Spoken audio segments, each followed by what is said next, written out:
প্রিয় ছাত্রছাত্রীরা, কেমন আছো তোমরা? আশা করি সকলে ভালো আছো।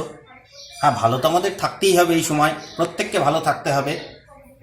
এই যে করোনার আবহ, এই করোনার আবহে স্কুল দীর্ঘদিন বন্ধ। তোমাদের সাথে আমাদের অনেক দিন দেখা হয়নি। তোমাদেরকে আমরা সত্যিই খুব মিস করছি। তোমরাও নিশ্চয়ই তোমাদের প্রিয় স্কুলকে খুব মিস করছো। কিন্তু তবুও কিছু করার নেই। এই মুহূর্তে আমাদের সব অনুশাসন মেনে চলতে হবে। আমরা আশা করি, আমরা প্রার্থনা করি যে আবার তোমাদের সাথে আমাদের খুব দ্রুত দেখা হোক। আমরা এই ভয়াবহ পরিস্থিতি, এই সংক্রমণ থেকে উদ্ধার পাই, পৃথিবী আবার সুন্দর হোক। তো যতদিন এই ধরনের আবহ থাকবে আমরা আমাদের ডিজিটাল ক্লাস চালিয়ে যাব। আজও আমরা একটা ডিজিটাল ক্লাস, একটা আলোচনার বিষয় তোমাদের সামনে নিয়ে এসেছি। আমরা লম্ববৃত্তাকার চোঙ পড়ছিলাম, তার উপর আজকে শেষ ডিজিটাল ক্লাস। তো এর আগের দিন অবধি আমরা নিরেট লম্ববৃত্তাকার চোঙ সম্পর্কে আলোচনা করেছি, তার কয়েকটা সমস্যার সমাধান করেছি। আজকে আমাদের আলোচ্য বিষয় সেটা হলো ফাঁপা লম্ববৃত্তাকার চোঙ। দুই মুখ খোলা ফাঁপা লম্ববৃত্তাকার চোঙ। তো জিনিসটা দেখতে কেমন? এটা ছিল নিরেট লম্ববৃত্তাকার চোঙ।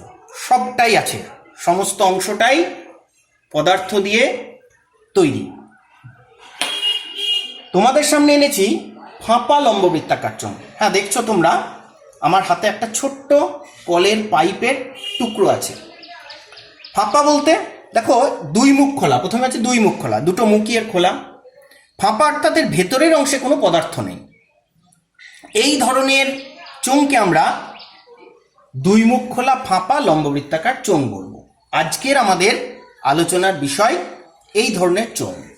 এই ধরনের চোঙের আমরা আয়তন জানব, তার পার্শ্বতলের ক্ষেত্রফল জানব, তার সমগ্রতলের ক্ষেত্রফল জানব, এবং এর উপরে কয়েকটা সমস্যারও সমাধান আমরা করার চেষ্টা করব। তো প্রথমেই জানতে হবে একটা ফাঁপা লম্ববৃত্তাকার চোঙ কিভাবে তৈরি করা যায়। আমার প্রথম ডিজিটাল ক্লাসে আমরা আলোচনা করেছিলাম যে লম্ববৃত্তাকার চোঙ কিভাবে তৈরি হয়। এই যে সেই কাগজটা, একটা আয়তকার ক্ষেত্র, তাকে মুড়িয়ে আমরা লম্ববৃত্তাকার চোঙ দিয়েছিলাম। ফাঁপা লম্ববৃত্তাকার চোঙ দুটো চোঙ লাগবে। একটা বাইরের চোঙ যেটা অপেক্ষাকৃত বড়, আর এর ভেতরে আমি ছোট একটা চোঙ দিয়ে দিলাম। তাহলে এই যে জিনিসটা দাঁড়ালো, এইটা হচ্ছে একটা ফাঁপা লম্ববৃত্তাকার চোঙ। তবে হ্যাঁ, এর ভেতরের এই অংশটায় ভরাট থাকবে, যেটা দিয়ে এই চোঙটা তৈরি, যেটা দিয়ে এই পাইপটা তৈরি, সেটা দিয়ে। যদি এটা প্লাস্টিক দিয়ে তৈরি হয় তাহলে ভেতরটা প্লাস্টিক দিয়ে ভরাট থাকবে। যদি লোহা দিয়ে তৈরি হয় লোহায় ভরাট থাকবে। যদি কাঁচ দিয়ে তৈরি হয় তাহলে কাঁচ দিয়ে ভরাট থাকবে। কিন্তু তার গঠনটা হবে এরকম।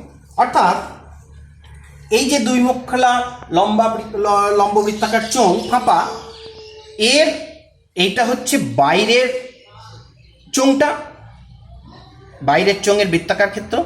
আর এই যে ভেতরের চোঙটা, যদি আমি পেন দিয়ে বোঝানোর সুবিধে হবে, এই যে ভেতরের চোঙটা, এটা হচ্ছে ভেতরের চোঙ। তাহলে দেখো দুটো চোঙ, আর এর মধ্যেখানের এই যে অংশ, এটা কি দিয়ে তৈরি? এটাই লোহাটা দিয়ে তৈরি। তাহলে এর গঠনটা আমরা জানলাম। এটা জানলে আমাদের বুঝতে সুবিধা হবে। এখন এই যে দুটো চোঙ, এই দুটো চোঙ অর্থাৎ একটা বাইরের এবং একটা ভেতরের, দুটো মিলিতভাবে আমরা একটা ফাঁপা চোঙ পাচ্ছি। তো এই চোঙটার এই যে বাইরের বৃত্তাকার ক্ষেত্র, সেটাই কিন্তু ভেতরেরটার থেকে বড়। অর্থাৎ দুটো চোঙের মিল হচ্ছে, দুটো চোঙেরই দেখো উচ্চতা এক, এইচ, যাকে আমরা এইচ বলেছিলাম। এটাও এইচ, ভেতরটাও একই এইচ, কিন্তু আলাদা হচ্ছে শুধুমাত্র 8টা। অর্থাৎ বাইরের অংশটা বড় বৃত্ত, তাই তার ব্যাসার্ধ বড়, আর ভেতরে যে চোঙটা আছে সেটা ছোট বৃত্ত, তাই তার ব্যাসার্ধ ছোট। এই বড় বৃত্তটা, তার ব্যাসার্ধকে আমরা বড় আর বলবো, আর ছোট বৃত্ত তার ব্যাসার্ধকে আমরা ছোট আর বলবো। এবার আমরা এগোই। তোমাদের সামনে এই যে ছবিটা এঁকেছি, বাইরের বড় চোঙটা সেটা হচ্ছে গোলাপি রঙের, ভেতরের চোঙটা হচ্ছে সবুজ রঙের। বাইরের চোঙ, তার যে বৃত্তাকার ক্ষেত্র, তার ব্যাসার্ধ আর, বড় হাতের আর, ছোটটার ক্ষেত্রে ছোট হাতের আর, এর উচ্চতা হচ্ছে এইচ। এবার আমরা এর আয়তন নির্ণয় করব। যখনই আমি আয়তন পার্শ্বতলের ক্ষেত্রফল, সমগ্রতলের ক্ষেত্রফল, ফাঁপা চোঙের ক্ষেত্রে নির্ণয় করার চেষ্টা করব, সব সময় আমার মাথায় ওই ধারণাটা রাখতে হবে যে ওখানে দুটো চোঙ আছে, একটা বড় আর একটা ছোট। একটা চোঙের বৃত্তাকার ক্ষেত্রের ব্যাসার্ধটা বড় আর একটা ছোট আর, কিন্তু উচ্চতা কিন্তু উভয়ের এক এইচ, এবং দুটো মিলে আদতে একটি চোঙ। তাহলে প্রথমেই আসে আয়তন। তাহলে আয়তন অর্থাৎ এতে কতটা মেটেরিয়ালস আছে, কতটা জিনিস আছে। দেখো আর একটা চোঙ আমি দেখাই, এটা যে অ্যাকুরেট চোঙ তা নয়, কিন্তু অনেকটা ওই রকম দেখতে। এটা আসলে একটা হামালদিস্তা, এবং ফাঁপাও আমি বলতে পারি না, একটা দিক ভরাটি আছে, কিন্তু এটাকে ধরে নাও ফাঁপা, একটা মুখ খোলা। এর আয়তন বলতে এই যে বাইরের চোঙটা তার থেকে ভেতরের চোঙটা আমি যদি বাদ দিই, অর্থাৎ বাইরের চোঙটা তার মধ্যে থেকে ভেতরের যে চোঙ সেটা কেটে আমি তুলে নিয়েছি, যেন এটা পুরোটাই লোহা দিয়ে নিরেট ছিল, সেই নিরেট অংশ থেকে এইটা গোল করে একটা চোঙাকৃতি করে আমি সেই নিরেট অংশটা, সেই লোহাটা তুলে বাইরে ফেলে দিয়েছি, তবেই না এই গর্তটা আমি পেয়েছি। তাহলে আমি যদি পুরো চোঙটার আয়তন বার করতে পারি, সলিড নিরেট, সেই নিরেট চোঙের আয়তনের সূত্র আমি জানি, পাই আর স্কয়ার এইচ। তাহলে তার থেকে আমার বাদ গেল কোন অংশটা? তার থেকে বাদ গেল এই যে ভেতরের যে অংশটা ফাঁপা, যেটা আমি ফাঁপা হলো কেন, এই অংশটা কেটে বাদ দিলাম বলে সেটা বাদ গেল। তাহলে সেটা ওই ছোট চোঙটা, যার ব্যাসার্ধ বৃত্তাকার ক্ষেত্রে ব্যাসার্ধ 4, তাহলে সেইটার আয়তন কত হবে? সেটার আয়তনের একই সূত্র, পাই আর স্কয়ার এইচ, যেটার আর হচ্ছে ছোট আর। তাহলে বড় চোঙ যার আয়তন পাই বড় আর স্কয়ার এইচ, তার থেকে আমি কেটে বাদ দিয়ে দিলাম পাই ছোট আর স্কয়ার এইচ ভেতরের চোঙটা, তবেই না আমি পাবো যে এর ভেতরে কতটা মেটেরিয়ালস বাকি পড়ে রইল, কতটা লোহা আর রয়েছে এই হামালদিস্তাটা তৈরি করতে, সেটাই এর আয়তন। অর্থাৎ আয়তনের সূত্র হলো পাই আর স্কয়ার এইচ বড় R square H minus pi small R square H. দুটোর মধ্যে থেকে পাই আর এইচ কমন যাচ্ছে, এখান থেকে আর স্কয়ার মাইনাস আর স্কয়ার, এত ঘন একক। তার মানে আমি এটাকে আরো ভেঙে লিখতে পারি, পাই অর্থাৎ 22/7 ইন্টু এইচ মানে চোঙের উচ্চতা ইন্টু আর স্কয়ার, আর অর্থাৎ বাইরের চোঙের বৃত্তাকার তলের ব্যাসার্ধ তার স্কয়ার তার বর্গ, আর ভিতরের বৃত্তাকার চোঙের ব্যাসার্ধের বর্গ। এটা বিয়োগ করে তাকে পাই আর এইচ দিয়ে গুণ করলেই আমি পেয়ে যাব ফাঁপা অংশটার, ফাঁপা চোঙটার আয়তন, অর্থাৎ কতটা পদার্থ এর ভেতরে আছে। এটা গেল আয়তন। এবার হচ্ছে ভিতরের ও বাইরের বক্রতলের মোট ক্ষেত্রফল। ভিতরের ও বাইরের বক্রতলের মোট ক্ষেত্রফল, তাহলে এখানে দুটো চোঙ আদতে, তাহলে আমি একটা চোঙ নিয়ে যদি ভাবি বুঝতে আমার সুবিধা হবে, এই সেই একটা চোঙ। তাহলে একটা চোঙের বক্রতল অর্থাৎ পার্শ্বতলের ক্ষেত্রফল কত? খুব সহজ, আমরা শিখেছি 2 পাই আর এইচ, এখানে আটটা বড় হাতের আট, কারণ এটা বাইরে বড়টা। এটা গেল বাইরেরটা, কিন্তু আমার শুধু বাইরেরটা নিয়ে কাজ নয়, আমার তো ভেতরটাও দরকার। এর ভেতরে আমি যখনই ভেতরটা ঢুকিয়ে দেবো, যদি আমাকে তার ভেতরটা রং করতে হয়, তাহলে তার বক্রতলের ক্ষেত্রফল দরকার। তাহলে এর বক্রতলের ক্ষেত্রফল কত? ঠিক একইভাবে এর বক্রতলের ক্ষেত্রফল হবে 2 পাই আর এইচ, এখানে আটটা ছোট আর। তাহলে মোট এই ফাঁপা চোঙটার মোট বক্রতলের মোট ক্ষেত্রফল, বড়টার ক্ষেত্রফল যোগ ছোটটার ক্ষেত্রফল, খুব স্বাভাবিকভাবে 2 pi capital R H plus 2 pi small R H, দুজনের মধ্যে থেকে কমন যাবে 2 পাই এইচ আর প্লাস আর, এত বর্গ একক। তার মানে আমি যদি ভেঙে লিখি 2 ইন্টু 22/7 ইন্টু উচ্চতা ইন্টু বাইরের ব্যাসার্ধ বৃত্তাকার তলের বাইরের ব্যাসার্ধ যোগ ভেতরের ব্যাসার্ধ, এত বর্গ একক। এটা গেল পার্শ্বতলের মোট ক্ষেত্রফল। এবার হচ্ছে সমগ্রতলের ক্ষেত্রফল। সমগ্রতলের ক্ষেত্রফল মানে পার্শ্বতলের ক্ষেত্রফল যোগ বৃত্তাকার তলের ক্ষেত্রফল। তাহলে পার্শ্বতলের ক্ষেত্রফল তো আমি পেয়েই গেছি, যা পেয়েছি আমি সেটাই লিখেছি, 2 pi H into R plus আর। এর সঙ্গে পড়ে রইল বৃত্তাকার সমতলের ক্ষেত্রফল। তো বৃত্তাকার সমতলের ক্ষেত্রফল, বৃত্তের ক্ষেত্রফল কত? পাই আর স্কয়ার। তাহলে বড় চোঙটার জন্য যে মুখটা বৃত্তাকার মুখ, তার ক্ষেত্রফল পাই বড় আর স্কয়ার। এই যে আমি জিনিসটাতে দেখাই, এই বড়টার পুরো তলটা, তার পুরোটার ক্ষেত্রফল হচ্ছে পাই বড় হাতের আর স্কয়ার,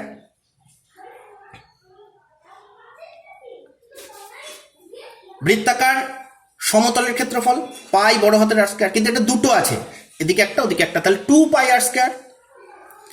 তার থেকে এই যে ছোট বৃত্তটা সেটাই কেটে তুলে নেওয়া হয়েছে, তাহলে ছোটটার হবে পাই ছোট হাতের আর স্কয়ার, কিন্তু আছে দুটো অর্থাৎ 2 পাই আর স্কয়ার।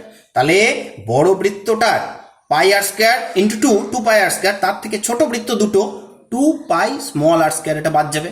তাহলে বাদ গেলে আসলে বৃত্তাকার সমতলের ক্ষেত্রফল বলতে এই অংশটা, শুধুমাত্র এই অংশটা পড়ে থাকে। তো আমার এটাই তো দরকার, কারণ ভেতরটা এই অংশটা তো কিছু নেই, ফাঁকা, তাহলে আছে শুধু এইটা, তাহলে এটার ক্ষেত্রফলই আমার দরকার। তাহলে আমার হাতে রইল সূত্রটা দাঁড়ালো 2 pi H into capital R plus small R, plus এটার থেকে 2 পাই কমন নিলাম, capital R square minus small R square, ভেঙে লিখলে দাঁড়ায় 2 ইন্টু 22/7 ইন্টু উচ্চতা ইন্টু বাইরের ব্যাসার্ধ যোগ ভেতরের ব্যাসার্ধ, প্লাস 2 ইন্টু 22/7 ইন্টু বাইরের ব্যাসার্ধের বর্গ বিয়োগ ভেতরের ব্যাসার্ধের বর্গ, এত বর্গ একক। সূত্রের যে যে জায়গাগুলো মনে রাখা দরকার আমি সেগুলোকে আলাদা করে হাইলাইট করে দিয়েছি। এই সূত্রটা মাথায় রাখতে হবে, তবে অবশ্যই মুখস্থ করবে না কেউ, অঙ্ক কখনোই মুখস্থ করে হয় না, এটাকে বুঝতে হয়।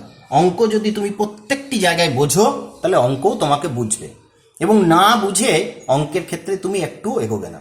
তুমি নিজে হাতে তোমার বাড়িতে থাকা ফাঁপা চোঙ তুমি জোগাড় করো এবং প্রত্যেকটি লাইন, প্রত্যেকটি সূত্র, তার প্রত্যেকটি ধাপ ওর সাথে মিলিয়ে নাও, দেখবে তুমি বুঝতে পারবে। আর একবার যদি বুঝে যাও তাহলে তুমি অঙ্ক নিজেই করতে পারবে ধাপে ধাপে। আচ্ছা, এই তিনটে সূত্র আমাদের মনে রাখতে হবে। এবার আমরা চলে আসি অনুশীলনীতে। 147 পাতায় তোমরা এক্সারসাইজ 8 খুলবে। আজকে আমাদের অঙ্ক 13 নম্বর অঙ্কটা আমরা সমাধান করার চেষ্টা করব। তো কি বলা হলো তাতে, 2 মুখ খোলা একটি লম্ববৃত্তাকার লোহার পাইপের মুখের বহির্ব্যাস 30 সেন্টিমিটার, বহির্ব্যাস অর্থাৎ বাইরের ব্যাসটা, বাইরের বৃত্তের ব্যাসটা, অন্তর্ব্যাস 26 সেন্টিমিটার, অন্তর্ব্যাস হচ্ছে ভেতরের বৃত্তের ব্যাস, পাইপের দৈর্ঘ্য 14.7 মিটার, প্রতি বর্গ ডেসিমিটার 2 টাকা 25 পয়সা হিসাবে ওই পাইপটির সমগ্র তলে আলকাতরার প্রলেপ দিতে কত খরচ হবে। এই সেই ছবি, আমি আর ছবিটা আঁকিনি যেহেতু এখানেই আছে। তাহলে এটা সেই লম্ববৃত্তাকার পাইপ, বহির্ব্যাস অর্থাৎ বড় আর, বাইরের ব্যাস বড় আর, বহির্ব্যাস আর নয়, আর হচ্ছে ব্যাসার্ধ, বহির্ব্যাস 30 সেন্টিমিটার, তার মানে বহির্ব্যাসার্ধ অর্ধেক, বড় হাতের আর 15 সেন্টিমিটার। একইভাবে অন্তর্ব্যাস বলা আছে 26 সেন্টিমিটার, তার মানে অন্তর্ব্যাসার্ধ এই ছোট আর 26-এর অর্ধেক 13 সেন্টিমিটার, উচ্চতা এইচ দেওয়া আছে 14.7 মিটার। চিত্রটা আমি পেয়ে গেলাম, আমি এখানে সেটাই লিখেছি, বহির্ব্যাসার্ধ 15 সেন্টিমিটার, অন্তর্ব্যাসার্ধ 13 সেন্টিমিটার, উচ্চতা 14.7 মিটার।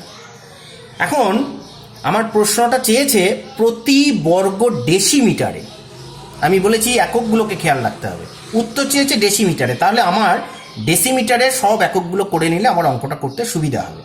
তাহলে 15 সেন্টিমিটারকে আমি ডেসিমিটার করে নিয়েছি, 1.5 ডেসিমিটার, ছোট হাতের আর 1.3 ডেসিমিটার, উচ্চতা এইচ 147 ডেসিমিটার। প্রশ্নটা হলো পাইপটির সমগ্রতলে আলকাতরার প্রলেপ দিতে, অর্থাৎ এই সেই পাইপ, এর সমগ্রতলে আলকাতরার প্রলেপ দেবো, মানে আমি বাইরেটাও দেব, ভেতরটাও দেব, এবং এই যে বৃত্তাকার অংশটা, যে অংশটাতে লোহাটা রয়েছে এটাও দেব, সবটাতেই দেব। এটাই হচ্ছে সমগ্রতলের ক্ষেত্রফল। তাহলে সমগ্রতলের ক্ষেত্রফলের সূত্র 2 pi H into R plus R, capital R plus small R, plus 2 pi into capital R square minus small R square, এত বর্গ একক। তুমি আর পেয়ে গেছো, capital R small R H সবকটা মান তুমি ডেসিমিটারে বসিয়ে দাও।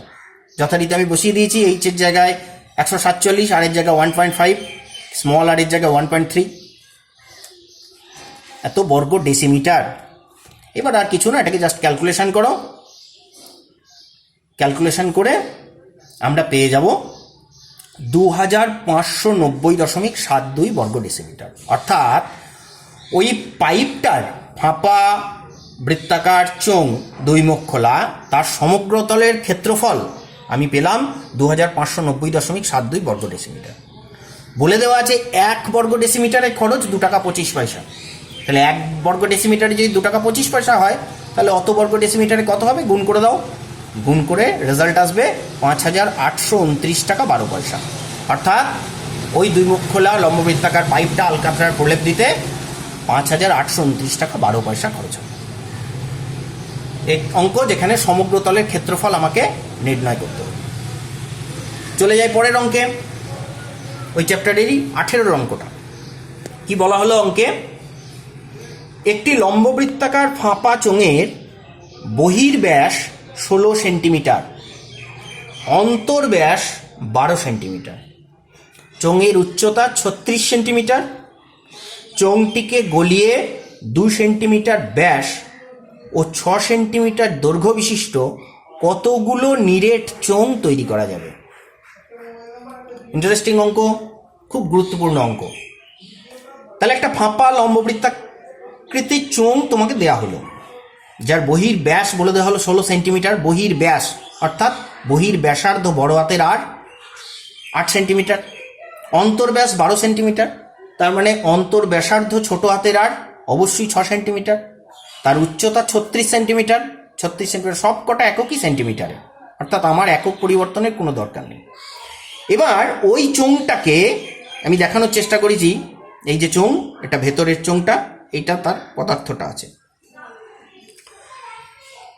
এই চোঙটাকে গলানো হলো, এটুকুই থাক, চোঙটাকে গলানো। তা চোঙটাকে গলিয়ে আমি যদি এটা লোহার তৈরি হয়, যতটা লোহা পাবো এই চোঙটাকে যদি আমি গলাই, তাহলে তার থেকে যতটা লোহা বেরোবে সেটা আসলে কি? সেটা ওই চোঙের অবশ্যই আয়তন। তাহলে আমার প্রথম কাজ হবে যে চোঙটাকে আমাকে দেয়া হলো গলানোর আগে তার আয়তন নির্ণয় করা। তাহলে আয়তন নির্ণয়ের সূত্র আমি জানি, pi H into capital R square minus small R square. আমি সব মানগুলো বসিয়ে দিয়েছি। Capital R 8, small R 6, pi into 36 into 26 ঘন সেন্টিমিটার। এটা হলো এই চোঙটার আয়তন। এটাকে আমি আর গুণ করিনি। কেন করিনি? উত্তরটা পরের ধাপে পাওয়া যাবে। এবার এটাকে গলিয়ে ফেলা হলো, গলিয়ে এর থেকে নিরেট চোঙ তৈরি করা হলো। এই যে তৈরি করা হলো এটা কিন্তু আর ফাঁপা চোঙ নয়, নিরেট চোঙ। যে নিরেট চোঙের ব্যাস বলে দেওয়া হলো 2 সেন্টিমিটার বৃত্তাকার তলের, আর উচ্চতা বলে দেওয়া হলো 6 সেন্টিমিটার। ধরে নেওয়া যাক এই সেই নিরেট চোঙ। 6 সেন্টিমিটার তার উচ্চতা, আর এর ব্যাসার্ধ হচ্ছে 1 সেন্টিমিটার। ব্যাস 2 সেন্টিমিটার, অর্থাৎ ব্যাসার্ধ 1 সেন্টিমিটার। প্রশ্ন হচ্ছে এই বড় ফাঁপা চোঙটাকে গলিয়ে এই ধরনের নিরেট চোঙ আমি কতগুলো পাবো? তাহলে আমি ফাঁপা চোঙ গলিয়ে কতটা মোট লোহা পেয়েছি, কতটা এর আয়তন আমি সেটা বার করেছি। এখন এই নিরেট চোঙেরও আয়তন আমাকে বার করতে হবে। তো একটা নিরেট চোঙের আয়তন, গলিয়ে পাওয়া একটি ছোট নিরেট চোঙের আয়তন, পাই আর স্কোয়ার এইচ নিরেট চোঙের আয়তনের সূত্র। পাই আর হচ্ছে ব্যাসার্ধ 1 স্কোয়ার ইন্টু 6 এত ঘন সেন্টিমিটার। তাহলে এটা একটা।